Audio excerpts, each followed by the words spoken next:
All right, for this question, we have to be a little bit careful. They're giving us some information about fruits are normally distributed. We have a mean of 667 grams, standard deviation of 28 grams, but then they give us this sentence here, and it's kind of confusing.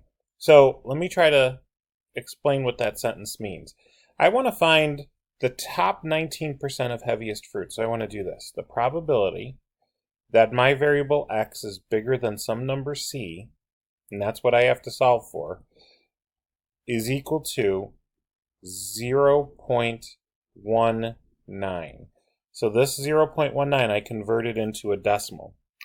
All right, so on my normal curve calculator over here to the right, I have to switch modes. When I'm given the area over here as an answer, I have to put I have to switch to the value from an area.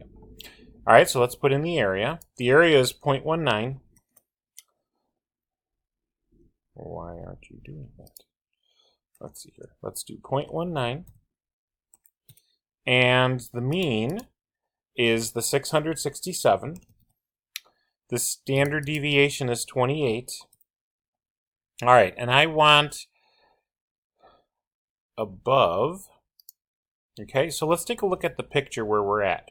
So this would represent the top 19% of fruit and how much it weighs. Do you see that picture up here? So do you see how the tail is being shaded in? That's 19%.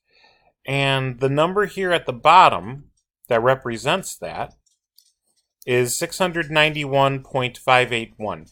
But it says to round to the nearest gram, so we're going to go 962. So let's type this into the homework.